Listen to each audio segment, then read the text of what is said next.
more ease. For those of you who are new, I am a transformation coach, and that's what I do. I help people have more joyful, pleasurable lives so that you can carry more, but feel like you're holding less. How fucking cool is that? I am also an author, a podcaster, an absolute bleeding heart, radical, liberal, progressive. So let's just go ahead and get that out of the way right now. Let's talk about that any old time you want to. And I'm a certified hypnotherapist, NLP practitioner, human design guide, all of that. If you don't know what those things are, you should join me on Tuesdays at 12 p.m. Central for Ask Me Anything office hours. And you can be like, Heather, what are all those things that you say you do? I'm working on finding a way to fine tune that. But I think that here's where it gets really exciting. The truth is, I help you go from a pressure filled life to a pleasurable one with more ease. That's all you need to know. The way that I do that, you got to trust me. I'm going to get you there. I promise. And today's topic, so we're going to dig in on the topic. And then at the very end, I always close out by doing a guided EFT tapping meditation. And they're amazing. So that's super short, but it's a wonderful way to shift your energy. If you're not familiar with EFT tapping, it's emotional freedom technique, and you tap on all the different meridian points. It's such a cool way to ease into meditation, to work on some basic, simple, subliminal, subconscious reprogramming. And I do custom work like this with people all the time. But it's a gift that I give to you every Thursday at Live with Heather Vickery during the show. So stick around to the very end and we will do some tapping. And today's topic is all about lowering the pressure and increasing the joy with the power of 10%. So it's interesting. I can't ever figure out what's going to make people jump in on Substack and what's not. Somehow this topic did not trend on Substack, but I feel like it should be because y'all are killing yourselves. And what if you didn't? What if you didn't force yourself to do 100% all the time? What if you simply just allowed yourself to check in and go, what do I have to give today? What's in me today? I got 10%, I got 15%, I got 20%, whatever that is. And I'm going to give all of that, and that's going to be enough. In a world that demands so much of us all the time, giving quote unquote 10%, 10% is I just picked a number, right? Like less than 100% is almost an act of rebellion, but it's an act of freedom also. I love to read memoirs. If you love to read, make sure you're following along with me on the Reading Well, which is my Substack publication dedicated to books and reading. One of my favorite memoirs of all time is Will Smith's book, Will. Uh, Throughout most of the book, he talks about how his father always told him, if it's not 100, it's zero. If it's not 100, it's zero. If you're not doing it all the way, you're not doing it at all. And at the very end of the book, and we all know, I mean, love or hate Will Smith, but he's high achieving for sure. We all know that he gets shit done. And at the end of the book, he says, it's occurred to me that maybe less than 100% isn't zero. Maybe 90% is good enough, or 80%. Maybe 15% is good enough. And it really kind of depends because we can't give 100% of ourselves to everything 100% of the time. It's just not possible. You are only one human being, just one gorgeous, creative, glittery, fantastic, beautiful human being. That's it. And you can't give 100% of yourself away all the time. It's just not something that's possible. So you have to check in and say, where do I want to give 100%? Where can I give less and still get the results that I want? Where do I not need to give anything? Where can I just show up? Right. This is really challenging for me because the stories that I used to have in my head, we all have a voice in our head. And if you're wondering what voice, if you heard something in your head, say, what voice is that? That's the voice I'm talking about. Right. That voice. And they are often just little assholes. They just tell us nonsense and bullshit. And it's frustrating. Right. Because we believe them because they're there so often and they permeate. They're deeply embedded on a subconscious level. And my voice, I named her Mona because she is always moaning. And the one limiting voice that just has shown up for me almost my entire adult life is you don't work hard enough. You don't have enough money. It's because you don't work hard enough. You don't have enough clients. It's because you don't work hard enough. You're not happy enough. It's because you don't work hard enough. What I have learned is A, she's full of shit. And B, what does that mean to work hard enough? And it was tricky because, like, with the onset of technology, I have an iPhone. My computer's in my hand all the time. I should be working all the time. The world is built for generators who can go, go, go, go. I'm not a generator. I'm a projector. I'm a projector, and my design tells me that I'm here to rest first in order to be successful. And that was a mind fuck, but also it was such a gift because I have always known that hustle, hustle, hustle, push, push, push was not the answer for me. So it's not actually about giving less. It's about doing more of things that are aligned and allowing myself the space to rest and be expansive and showing up for things that excite me so that I can receive the invitations I need to do the work that I'm here on earth to do. So let's think about some of your voices. What could some of those voices be? People won't like you anymore if you don't do that. You'll be disappointing everyone. That's not what's expected of you. Like the list could go on and on and on. If you want to sort of shut those voices down, one of my favorite ways to do that is through your human design. So, human design is a modern scientific self discovery system based on several different ancient sciences and philosophies: the Chinese I Ching, Kabbalah, Buddhism, quantum physics, the chakra system, astrology.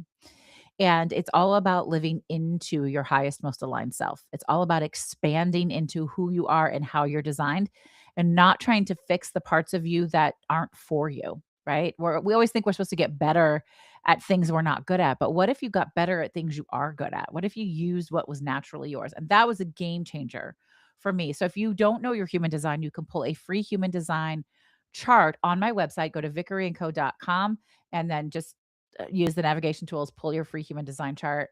So cool. And if you have questions about it, we can do a human design reading, or you can join me on Tuesdays for Ask Me Anything office hours. But I'm a 1-3 splenic projector. I am wired to rest first and then be invited rather than chase. This isn't magic. It's quantum physics, which sometimes can feel like magic, but it, it's the energy that you give out is the energy you get back. The energy of pressure brings more pressure. The energy of ease and excitement brings more of that. And these days, my personal filter is really, really simple. If it doesn't feel exciting, I'm not in. It's not for me. I've been doing some really cool self work this last couple of months, and I've discovered that um, I stop doing things because they feel too hard. So if I can figure out how to simplify them and make them easier, that equals excitement, then it's fun and easy and exciting for me to talk about it and promote it and sell it. So I've been working on that with my Glimmer Lab, which is a once a month group live but virtual hypnotherapy session. We open up with a somatic drop in, and then we do some journaling and then group hypnotherapy and then just some reflection. I created something that felt so easy and exciting for me to produce, right? There's no landing page, there's no sales page. Those things shut me down immediately. So I have a checkout page where you can buy either one individual session or you can buy I can't talk. A bundle of 6 sessions and then you save some money, but you're not committed to specific dates. There's not a membership. You just select the dates that you want to attend the Glimmer Lab, you pay for those sessions and you join us. And then it's like having a once a month date with yourself to continue this practice of embodying inner peace and expansive joy because this is all inside work. And I have a Google Doc that explains what hypnosis is, what the Glimmer Lab is, what the benefits are, but I didn't do a sales page. That felt easy and exciting for me. And my hope is, and this has proven true, I've done it now for 2 months. We've only had the Glimmer Lab for 2 months. This will be the 3rd month next week, April 15th, tax day in the US. Um, is that it will feel like an easy way for you to show up for yourself. I'm not pushing hard. It's not a huge sales thing. We're not restructuring everything. It's just a date to align with yourself, to realign with yourself, to give yourself time and space and grace. Because boy, don't we all need that. Here are a couple of things that I want you to keep in mind when it comes to embodying this um, doing less to expand more concept. A little of anything adds up, good or bad. A little of something that doesn't feel great will make you not feel great. A little bit of something that makes you feel great will make you feel great. So just a little bit counts. I do that with exercise. I do somatic exercise, somatic drop in, subliminal audios, hypnotherapy, all of the things that I share and teach with you guys. I also do in practice, and I allow a little bit to be enough. I don't need an hour to work out. If I've got 10 or 15 minutes, I'm good with that. I don't need an hour to meditate or do hypnosis. If I've got 15 or 20 minutes, I'm good with that. Listening to subliminal audio in the background, that's amazing, game changing, 100%, right? So put your phone down 10% more of the time. You're going to feel better. You're going to notice something that lifts and lightens. Eat 10% more vegetables and fruit in your life. Your body is going to thank you. It's going to feel really good. Read 10% more, rest 10% more, write 10% more. Whatever it is that you want to do, doing just a little bit of it will, in fact, make a difference. It's going to feel fantastic. But you have to choose yourself. You have to show up for yourself, and you have to carve out the time and give yourself permission for that 10%. Okay, folks, we're going to keep it short and sweet today. It has not been very long. Maybe 'tis the time of year. Maybe you all are outside. Maybe it's spring break. I don't know what it is. But we are going to do some EFT tapping. And before I do any tapping with clients in general, I like to have everybody stretch a little bit, because we sit at these desks or we do whatever we're doing, and we don't take a time to breathe. My boobs are going to look enormous on Substack. Holy shit. So like stretching your shoulders, rolling your neck. I like this one. Crunch your shoulders up as high as you can. Leave them up there, leave them up there, leave them up there, and then go. Oh, feels so good, right? Now we're gonna do a quick breath work. Take this with you. The 4-7-8 breath work, game changing. It calms when you're nervous or anxious. It helps you shift from one state of being to another. If you're moving from meeting to meeting, doing this in the middle, it takes 57 seconds. Let's do it together. We're going to breathe in through our nose for a count of 4, hold at the top for a count of 7, release through your mouth for a count of 8. 3 reps. I'm going to count you through it. Are you ready? We're going to go in, hold, release, in, hold, release. Last one, in, hold, release. Does that feel nice? Oh, it's so nice.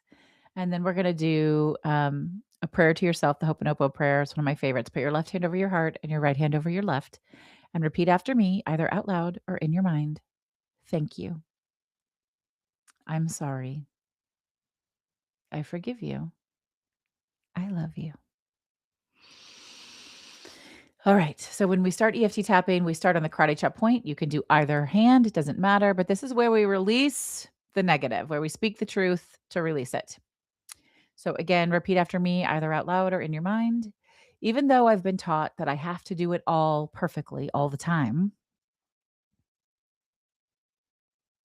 I know that's not true. And I deeply and completely love, honor, and accept myself. Even though I've been waiting for perfect conditions before I begin, I'm open to the possibility that some is better than none.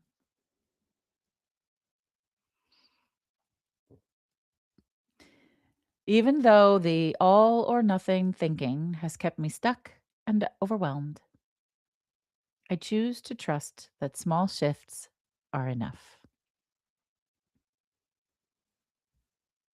Now we gently move to the inner eyebrow. This belief that I have to do everything perfectly or not at all, this feeling that if I can't go all in, it doesn't count. This pressure I've been carrying, I don't like it. I don't want it anymore. I'm ready to let it go. Side of the eye. What if some truly is better than none? A little movement, a little rest, a little forgiveness. Small, consistent actions create real change. They all add up. Under the eye, I'm allowing myself to start with just a little, just 10%. I don't need to be dramatic and overhaul everything in order to create real shift. I can just take 10% more rest, 10% less criticism, 10% more grace for myself. And I can feel that already beginning to settle. Under the nose, it's allowed to be easy. Everything changes when I make aligned decisions. I deserve good things, and I'm releasing anything that says effort has to hurt to count. I'm embracing a different way. Under the nose, I'm sorry, under the mouth. I give myself permission to work in small bite-sized ways, to take 5 minutes and just try something, to rest when I'm tired, to trust that everything will work out just right. These are acts of self-trust. Collarbone. Small shifts compound. I trust the process even when I can't see the full results. The energy of ease attracts more ease. And I allow myself to lead from joy instead of pressure. Under the arm, I trust myself. I trust my capacity. I trust that where I am right now is exactly where I am meant to be. Top of the head, I am in the process. I choose myself. I take small, intentional, actionable steps. I am enough exactly as I am. And I deeply and completely love, honor, and accept myself. You can gently stop tapping. Take a deep breath in and out. And just repeat to yourself, I release the pressure of all or nothing. I choose the power of small intention. I trust that 10% consistently and lovingly is how I can build a life that I actually desire. I am exactly where I'm meant to be, and that is enough to keep going. I want to thank you all for hanging out with me today. If you're catching the replay, thank you for that. You are fabulous. And I will see you next Thursday for another episode of Live with Heather Vickery. Y'all take care now. Bye.